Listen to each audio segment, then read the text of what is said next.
I think we should have at least close 20 students. So we will wait for maybe 2 more minutes. Okay, and then we'll begin.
Okay, so I'm not sure why the attendance is not that good, but because we have 2 minutes past the 2:30, we should begin.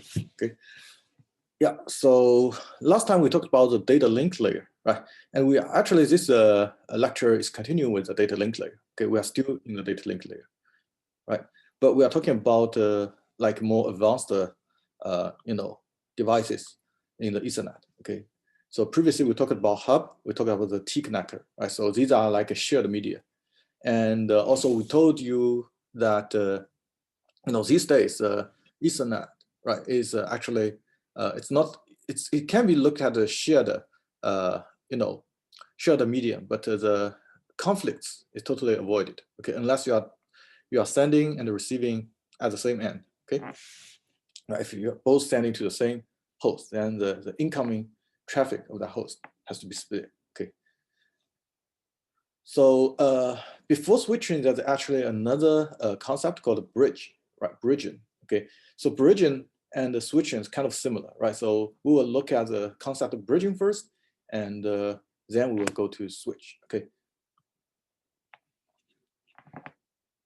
And so here, because, we talked about data link layer, right? So here bridging is actually, kind of in between data link layer and network layer, right? It's not quite network layer yet. It's kind of above data link layer, right? Because if you look at data link layer, previously we are talking about, the traffic should just be shared, right? So if two people talking together, there will be conflict, okay? So the purpose of bridging is to connect those local area networks, okay?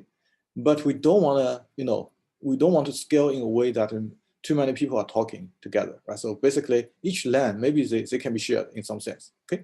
But if we can connect them together into a larger network, okay? We don't really want to, everyone can hear everyone each other, okay?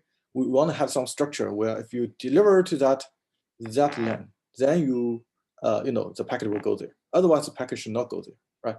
And as we discussed last time, no matter who you want to send to, right, you will always get a packet, right, on the network, okay, a frame, right, on the, for example, Ethernet wire, okay.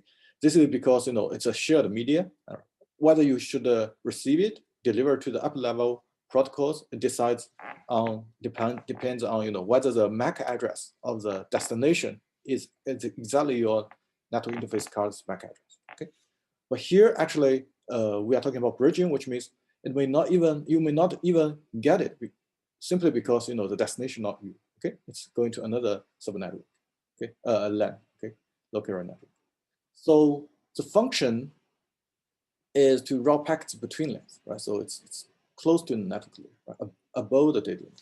Okay, and another important purpose is that we want to have a plug and play kind of functionality, right? So just like a hub, you can plug and then you connect to the shared media. Similarly, for bridge, we also want to just plug play, okay? We want it to be able to automatically decide a packet where it goes, right? For hub, it's rather simple, right? You just, if you go from like a one port, port one, and then you have four ports, right? You should broadcast to port 2, 3, 4, okay? right? So it's a broadcast in some sense. But for bridge, actually, we need to see, hey, where the destination locates, right? If its destination is located in the LAN on port 2, then we should not send anything to 3 and 4, wasting their bandwidth, okay? And causing conflicts. So that's a plug and play idea. So it should be automatically detecting where each host is, right? And we don't want to configure them using some software or writing a table there, right? It should be able to automatically handle that, right? This is called a self-configuration. And again, it should be able to resolve loops. Loops means, we will see later example where, it will go infinitely, right? So like a packet A to B, B sync should go to A, right? So because of maybe the port, if there's a loop, right? So then detection of the port, host on which port is confusing, okay? And there will be some looping issue, okay? We'll use a spanning tree to address this loop, okay? We'll see that shortly. So just as a recap, right? So the previous lecture, we talked about Ethernet as a broadcast technology, right? So you use T-connector, you connect to the same piece of wire, and whenever anyone talks, everyone else will hear it, okay? And the hardware is very simple, very cheap, right? So you just connect to the wire, but it's not scalable, right? If you have many hosts, okay, it's gonna be a disaster. Everyone is likely to, and at any moment, some two people may be likely talking, okay? The probability that only one host is sending or receiving is very low. So here is example, right? If this host sends some packet, it will go to the entire one, everyone here. Propagation delay speed, right? So it's almost light speed, okay? And this does not go better if you use hub, right? So for example, you have a hub, right? So then you send and it will be broadcast to the other ports, okay, all the other ports. So we want to do better than that, right? So we need a device that can bridge different lanes, okay? Right? Instead of using a shared media shared by 100 hosts, right? Probably we should have maybe 10 hosts per LAN, and we connect those 10 using another structure. We have a device called bridge, okay? And then if you are sending from LAN 1 to LAN 2, right? So then LAN 3, LAN 4, LAN 5 will not get the packet, okay? So only forward the packet to the intended recipient, okay? And avoid broadcast.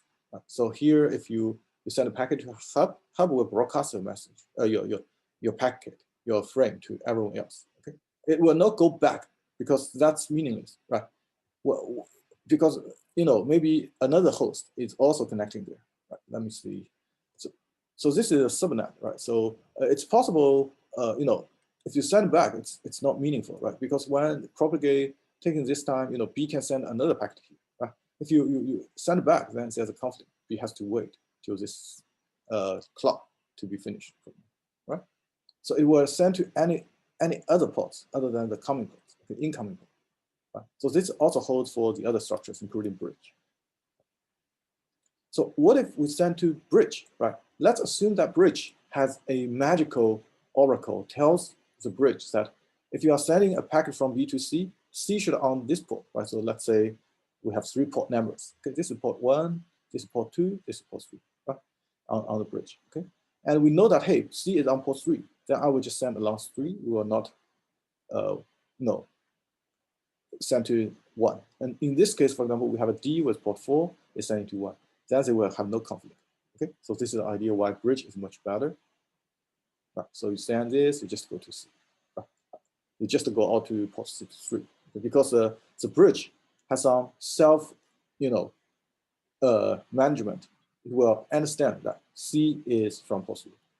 Put simply, how do you know that, right? So maybe C send a packet, right, to the bridge also, right, before, then the bridge can remember that, okay? And if C never sends, then the first time probably we need to broadcast, but next time we will know it, okay? We'll see how this is achieved in later slides, okay? Right, and here, so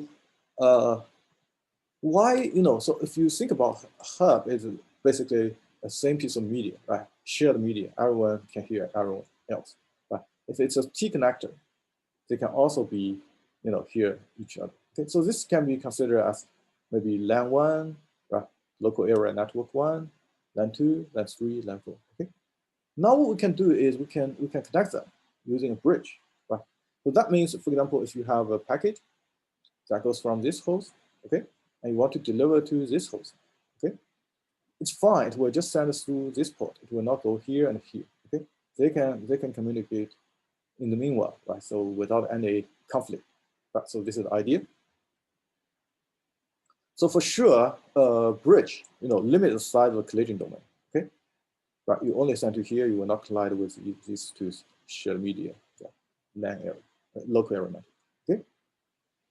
All right, so one question here is, could we make the whole internet in a bridge, right? So like IP address, different machines, right? Just using one piece of bridge, okay? The answer is no, because you think about it, you need to know on which port each host locates, right? If this is port 3, this is host A, right? And B is also on 3, D is on port 4.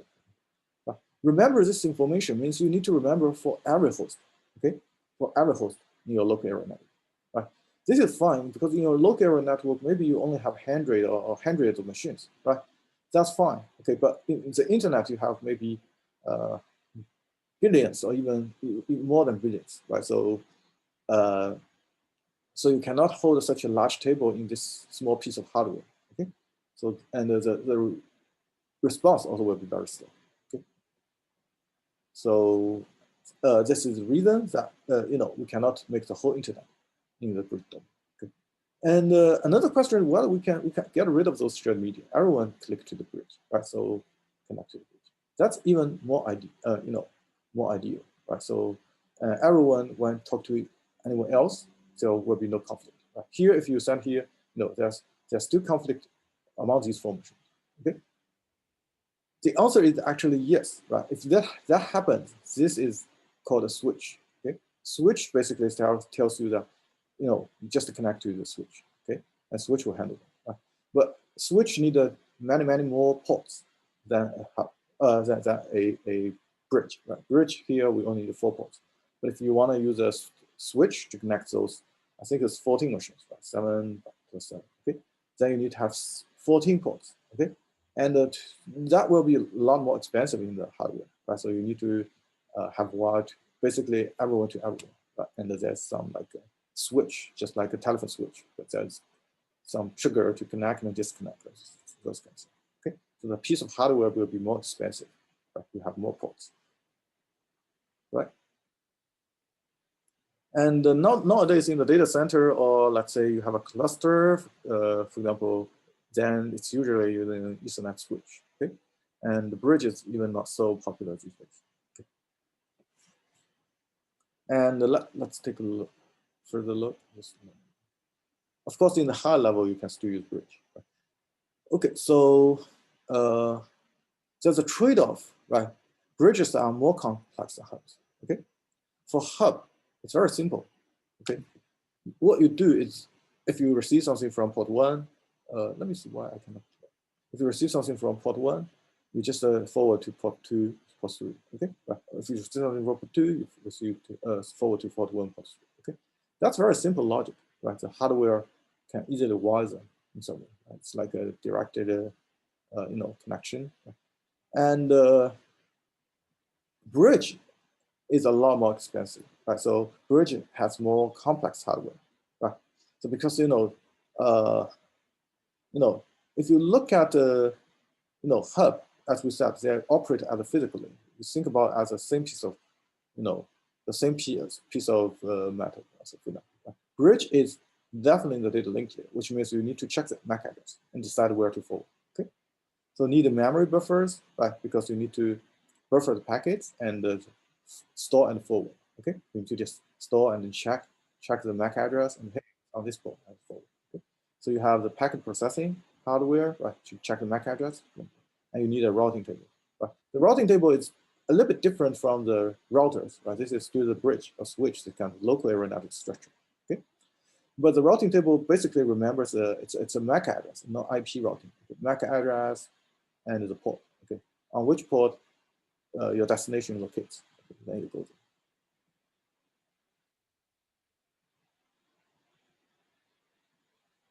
Right. So yeah, let's take a look at the bridge internals. Right. So let's assume it's a 4x4, a 4 input, 4 output bridge. Okay. Right. So basically here, it's in your case, you only see 4 ports, right? In and out is really for the direction issue, right? So basically, if you come from A and then you go to B, then you have in to out, right? You can also come from B to A, right? So the port are still 4 ports. Okay, this A, right? This is for output A. This is B, output B, right? Okay, if you go A from B, then you are using this, right? If you go from B to A, then okay. So don't get confused. Okay, actually the bridge is still a 4-port bridge. Okay, and the bridge have memory buffers to queue packets, right? So this is very easy to understand because, for example, if many people are trying to send to your, your LAN, okay, on this port, right? If you have 3 packs, you should pack them, right? Because there's some computing hardware looking at the MAC address and trying to put this, put it into a particular output. Okay, so you need to have some queue, okay, right? So because no, I think the hardware computing is here, right? But they may finally decide I should all put 2 here, right? And you cannot afford to put 3 of them together because you can only send 1 at a time. Okay, you have to leave 2 here. So there's a memory buffer to queue the packets. Okay, and bridge is intelligent, only forward the packet to the correct output. Right? So we only, if we know C is on this port, okay, we'll only send through this port. We will not send through the other port. Okay, it's a wasting, it's causing conflict. Right? And the bridges are high performance, right? So this support a 4 n times line rate if possible. Right? What does that mean? Right? If everyone is sending using 1 Gbps, okay, right? Of course, assuming that there's no conflict, right? So otherwise, you cannot reach a balance. Okay, let's assume something like this. Okay, then the throughput of this bridge is this is 1 Gbps. Okay, Gbps, and they can function internally also at 1 Gbps. Okay, so the whole bandwidth of switch is actually 4 Gbps, 4 Gbps. Okay, so this is what it means. Right? N times the rate. If your bridge supports 1 Gbps, actually internally this switch fabric will support 4 times that because you have 4 ports. Right? So that's why, if you want more ports, it will be more expensive. Yeah, so let's assume there's some packet right from each route, and then they will go to the switch fabric. Right? This is the hardware, okay? And making the routing decisions, okay? And then go to the respective output and set up. Okay? Ideally, if there's no conflict on the output, then each queue get 1, then you get the full speed. And on the other hand, hub is something like this. Right? So whenever you have 1 coming from 1 port, I just send to all the other ports. Okay? By the way, so yourself, you will not send. Okay, so I think it's just to the other ports. Right? And this is the same for the bridge. Okay? This is the same. Basically, if you are sending, for example, you are connected to a bridge, right? So this is port A, right? But if you are A sending to B, okay, on the same LAN, so it will stop at the bridge, okay? Because this is going back to here, but it's where it comes from. It will not send anything.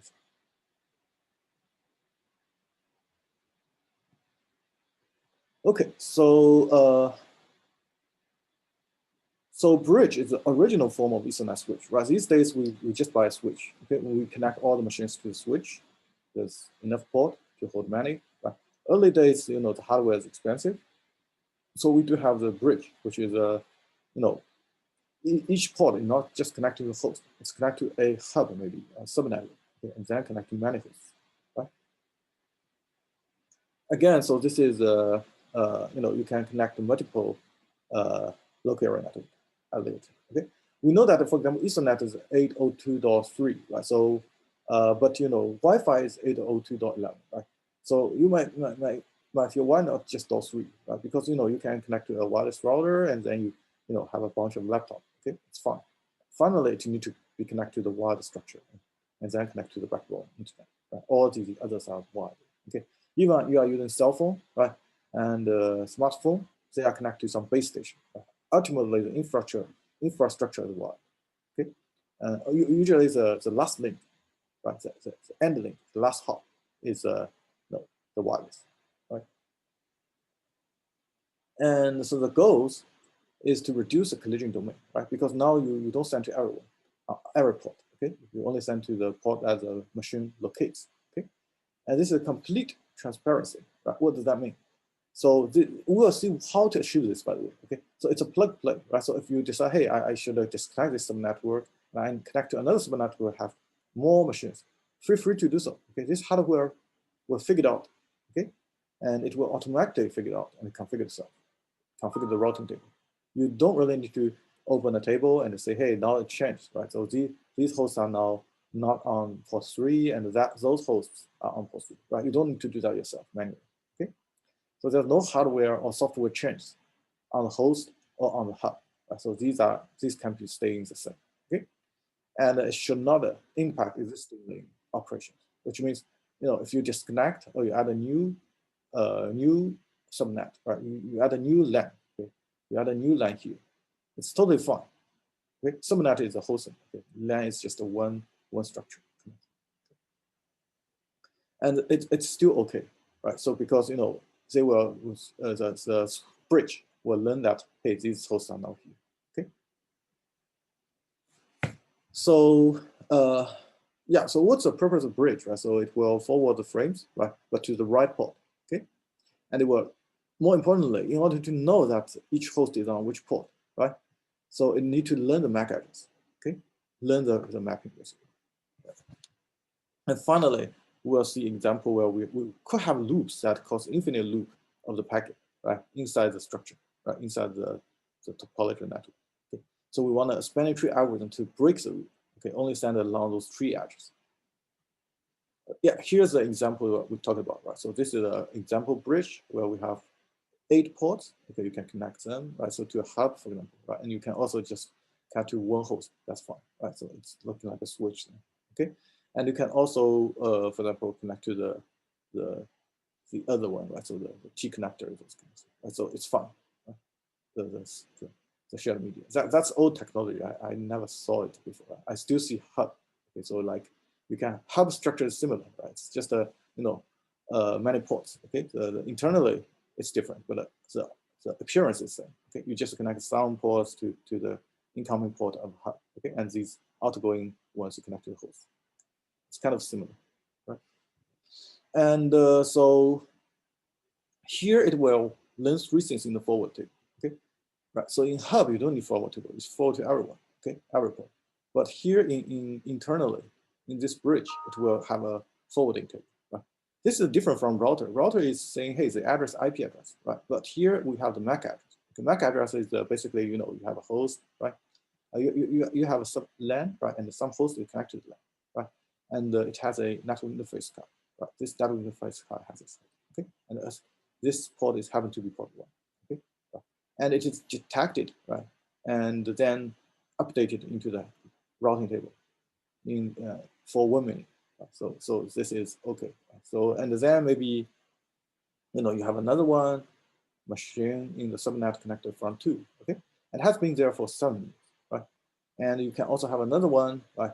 And it's connecting for 2 seconds, right? It can have in 2 seconds, right? So here somewhere another machine is connected into this hub, right? And then you detect it, right?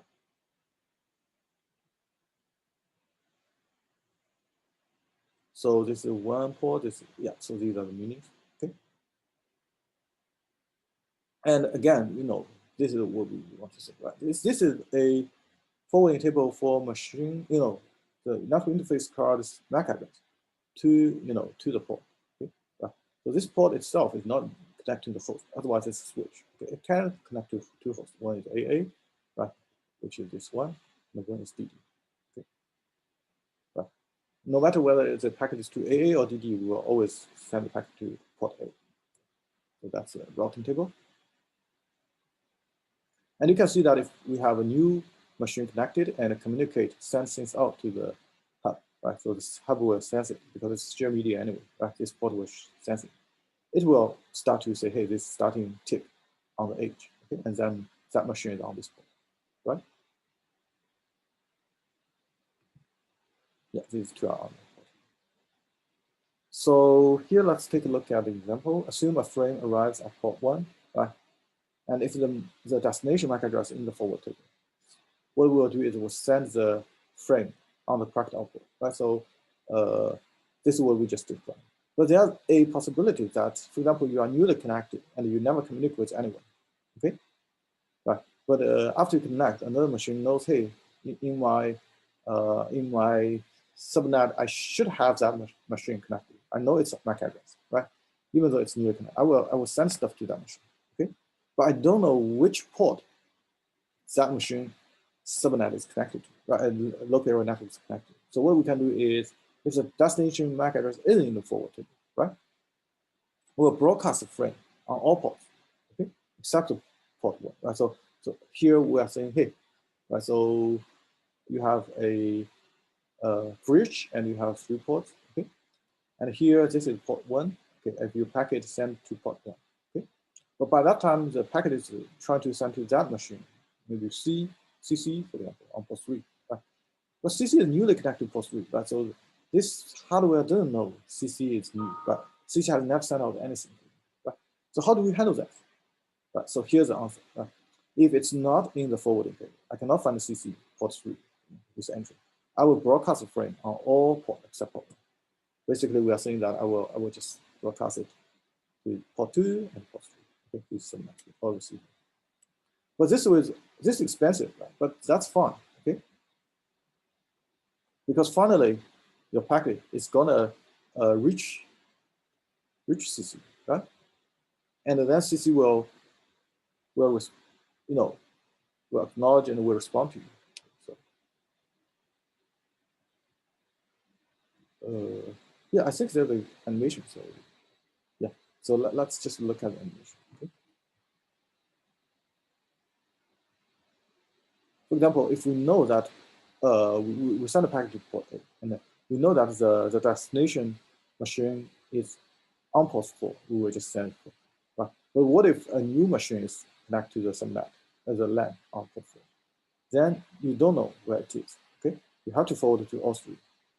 But when it reaches port 4, right, and then that machine receives it, okay, and they will send some acknowledgement, right? And then next time, when this port 4, this information detected by the bridge will enter that CC and port 4, right, this mapping into your routing table, okay? And next time when you send again, anyone send to CC, for example, on port 4, it will just send to port 4. It will not send to any other port. Right. So this basically is how it's auto-configured. So this basically solves one problem. So what if you have a new host to connect, right? And you can connect anywhere. Let's say we have hub here. You can connect everywhere. Okay. And it's auto-configured, right? So because you will detect it. Okay. But of course, if it's the first time, it's not other people standing here, but you initialize this, right? Then it's fine. Okay. It will immediately say, hey, this DD is on port 2. Okay. This thing will be written or automatically recorded by this. But even if you never initiate any communication, someone wants to send to you, right? That's also fine. Right? We will do a broadcast. Okay. And then finally we'll be reaching you. And there's no point, again, to send the frame back to port 1 because it's where it comes from. Right? Taking this time when your bridge is sending to others, this time port 1 can send some other packets. If you send it back, then there's a potential conflict. Right? And it knows this information anyway. So again, because this network is a fully duplex, okay, so for example, the first time you are sending this, right? The second time we are just sending to these 3. Okay? We are saying that you don't need to send it back.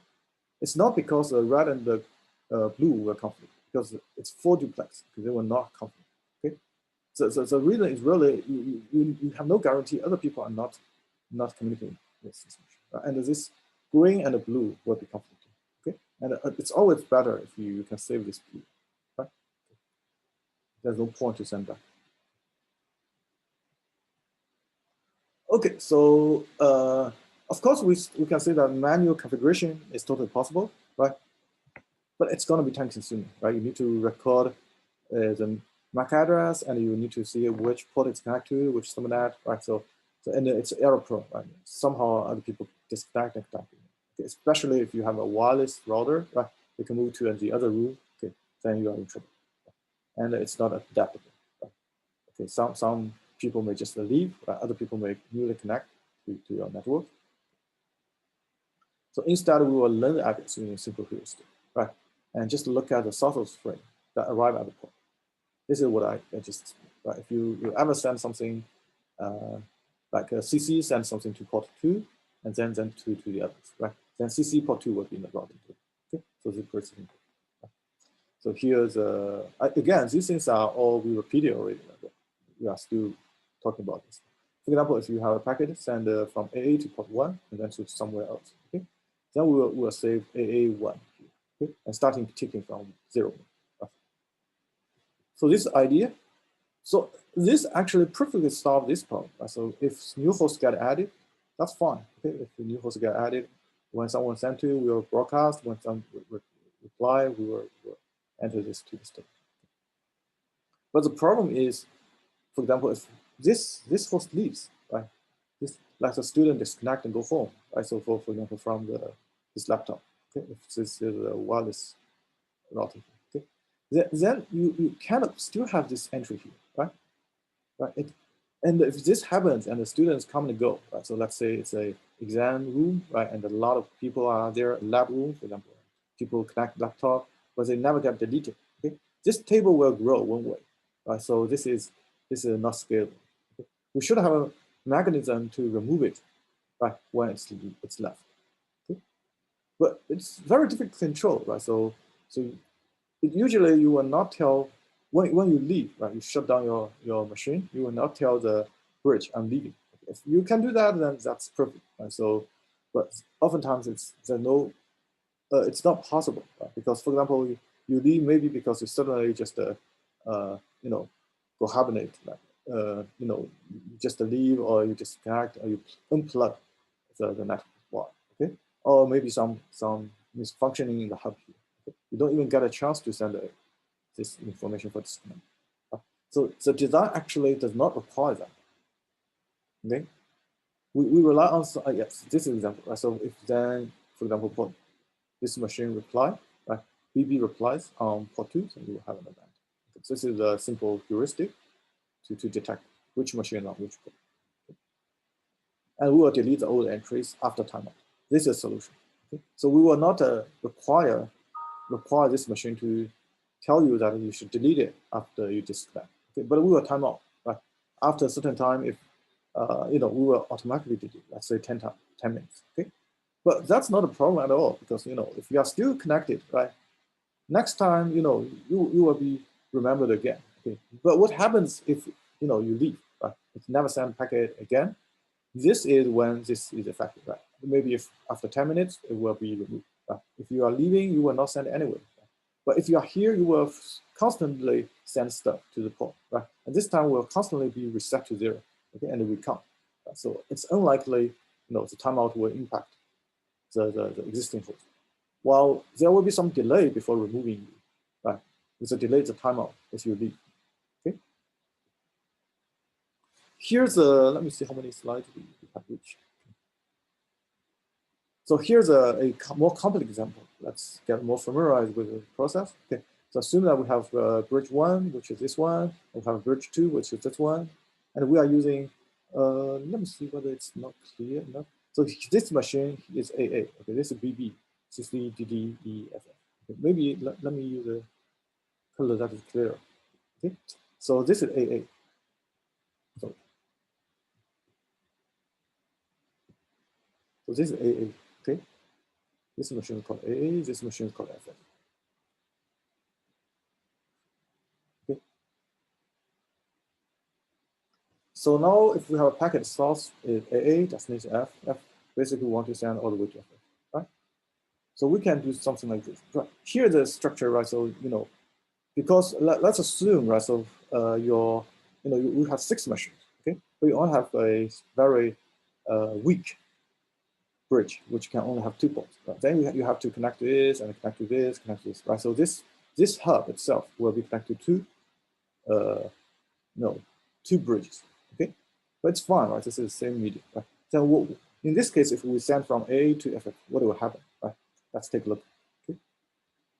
So firstly, this is a hub. It will send to both ports. Okay. the other ports will have. Okay, and this bridge will receive, AA source address and port 1, so it will enter this table. Okay, and it will broadcast to all the other ports, even though it's a bridge, because we don't know the destination FF. Right, this is the empty, initially empty. Now only have AA. We don't have FF routing entry. Okay, so it will send to hub, and as we discussed, hub will broadcast to the other three ports. Okay, and one of the ports actually reaches bridge 2, right? And bridge 2 again, you don't have FF, right? But when you go there, this packet source is AA, if you remember. Right? So we will enter AA, but this port is this bridge 2 is port 1. Okay, and then it will be broadcast to port 2, and the hub will broadcast to everyone. But the FF will receive this packet. Okay, so this is how, like here, this packet will be delivered. And next, if we already did this, right, AA sends something, then we know that AA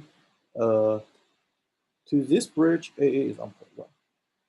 Okay? And to this bridge, AA is also on port 1. Right? This is recorded here. Okay? Now let's assume there's another packet which you want to send from CC here, right? CC, okay, to AA. Okay? So what will happen here? Right? CC will basically send the packet to the hub, and the hub will broadcast to everyone. Okay? And in the meanwhile, for this first port 2 is where CC comes from. Okay, for this it's still port 1. Okay? So this entry will be written, and then here we will not continue for the port 2 because we already know AA is on the same port, right? Port 1. So remember, we will not send back, right? If you are coming from port 1, we will not send back to port 1. So here this packet stop here, okay, in this bridge. But here, because we know that, hey, AA is on port 1, we will deliver to port 1, okay? And it will finally reach AA.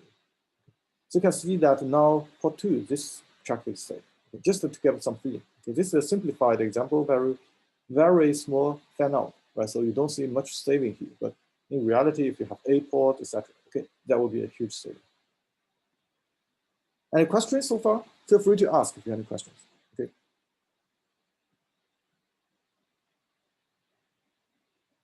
Right. Next, let's look at EE. Okay, EE is this machine. Okay, let's call it EE, and we want to send to CC. Okay, CC. Right. So what will happen here? So EE will send to hub, and then it will reach the port 2. Okay, and then it will be recorded by the bridge. And then, destination CC, but CC is on port 1, so it will send to port 1, okay, and the hub will go to everything else, and it will finally reach CC. So this is done, but because this hub is a shared media, it will also reach, bridge 1's port 2, and because of this reason, this item will be added, okay. But that's it. It will stop here because CC is also on port 2, right? And your packet comes to port 2. It will stop here. It will not go to the port 1.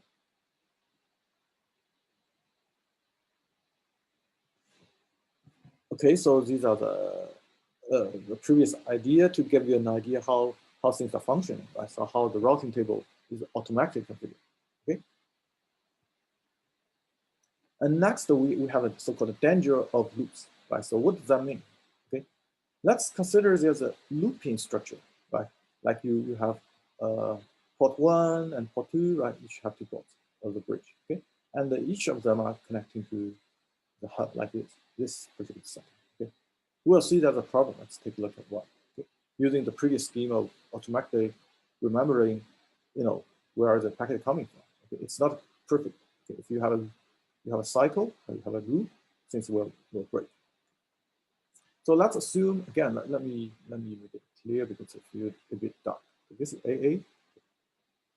The other machine is BB. Okay. Right. So let's assume we want to send AA to DD. Right? What will happen?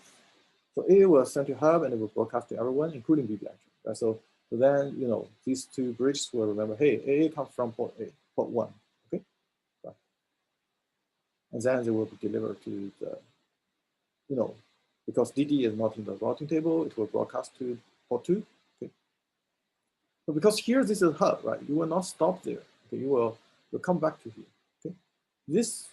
Similarly, this will happen. what does that mean, right? So you remember this frame AA from AA to DD will reach, this frame from AA to DD, right? Which here and AA is port 1. Then this frame will slip all the way to here, okay? Right. And it's still this frame, right? Still AA. But this time AA will be from port 2. So it's symmetric. The other side is the same. Okay? So you will replace with port 2. Okay? Because each time you can only have one port, right? And but when we reach here, right, this how do you say this? Next time, for example, if you send this again, okay? Let's say you are sending, let me see. Yeah. Next time you send, let me see how to say this, okay? So this is AA to DD, right? So it will go AA to port 2, and it will send to DD, but let me see how. So it will continue to loop, basically, okay? Because this packet goes to here, right? It will think, hey, now it's port 2. I'm on port 2. Right? I should have broadcast to port 1, right? Because DD is again not in both routing tables. Okay, so it will broadcast to port 1, and it will go back to this side, right? And this will repeat, basically. Okay, so let me replay this again. Okay, so assume that we have this frame. Okay, A to DD. Right? And the first step is we will go to port 1 and AA1. Okay, but this will slip to the other side, right? And from port 2. Okay, and similarly here we'll port 2. And then they see, hey, A coming as an AA source frame is not at port 2. And here we should, this bridge need to make a decision where the frame should go, although it's reached DD, right? And DD had not responded. So there's no way the DD's entry will be in the routing table. Okay, so in this case, the bridge doesn't know it's done yet, right? So the bridge will say, hey, AA now is port 2. I should broadcast port 1 because DD is not in the routing table. Okay, and we go here. Right? And this reach again, you think about it, right? Then we will replace AA with port 1 because this packet now comes from port 1. Okay, and it will be broadcast port 2, right? And this will repeat. I hope you can see that, right? So this will repeat, and this port number will be flipped from 1 to 2 and 1 to 2 again. Okay, so this will continue to infinity, right? So how do we stop this? Right, this is undesirable. Right, so the nice way is just to remove loop from the topology. Right? For example, if you the trouble is really coming from here. It can slip away to the other side. If you break the loop, let's say you remove this add, only this structure, then things just get solved. Right? So you don't want any loop. If you have a loop in the topology, you are in trouble. Okay? And so how to stop this? We will remove loop from the topology without physically unpluggable cable. So that means we will still have this cable here, but we will remember, hey, this cable is not on our spanning tree. Okay, this is because spanning tree has no loop. Okay? We should not utilize this link. Okay? It can be there. You have no control of that, but it's not on the tree. Okay, so we will not. Basically, we don't use that. So this is the idea. Okay. So this standard A02.1 uses an algorithm to build and maintain a spanning tree for the routing. Okay, so this is for bridge, right? So we will build a spanning tree. In let's say this structure, we will build a spanning tree like the pink edges. Okay, so here maybe pink is not clear. We will use some like here. This is a pink edge. So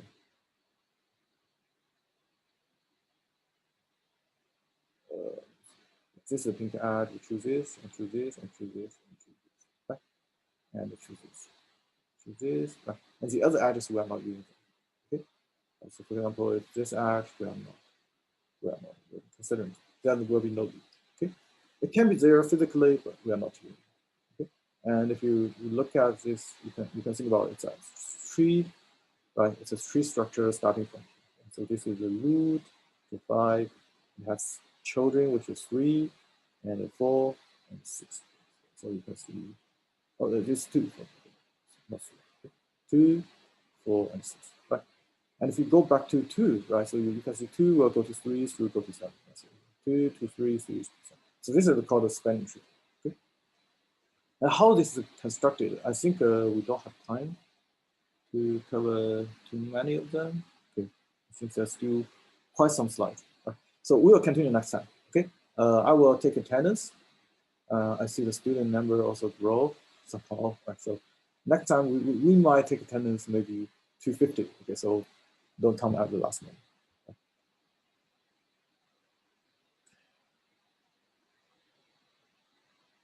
Let me get the attendance list.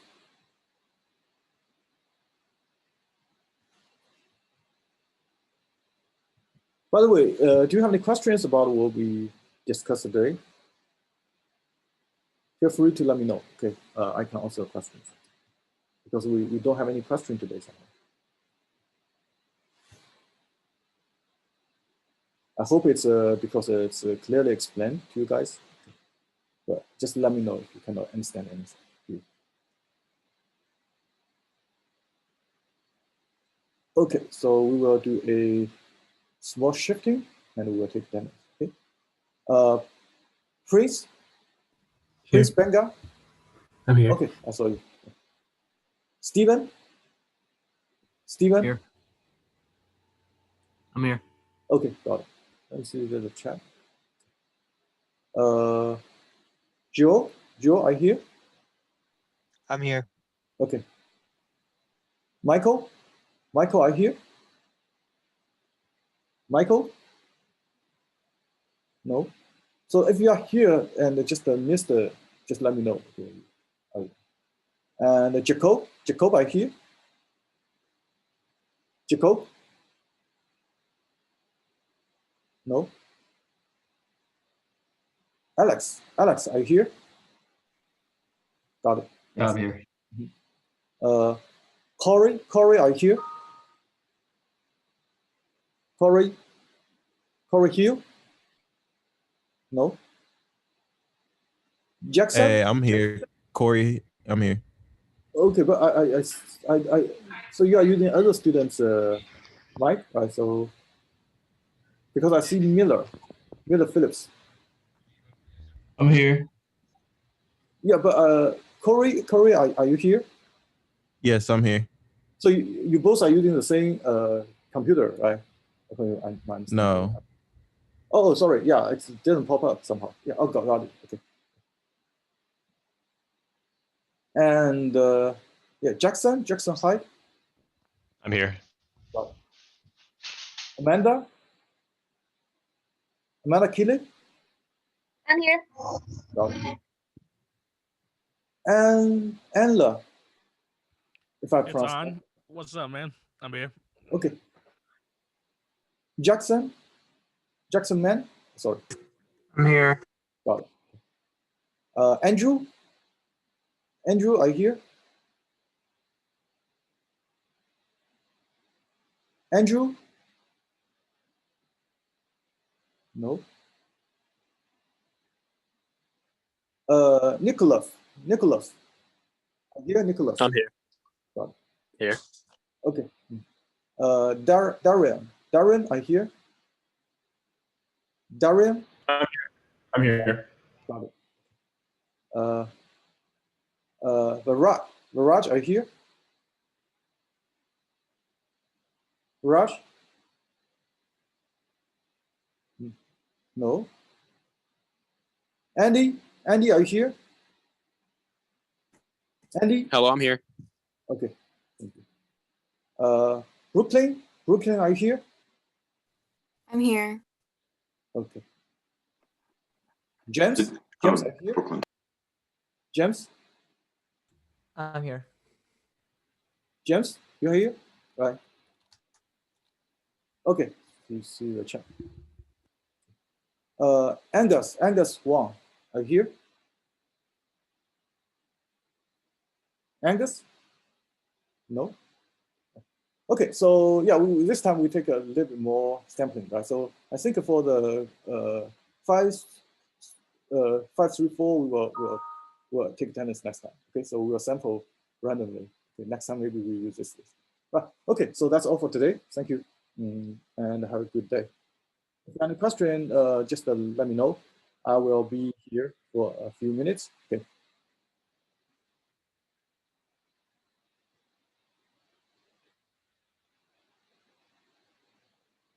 Yeah, if you have any question, feel free to ask now.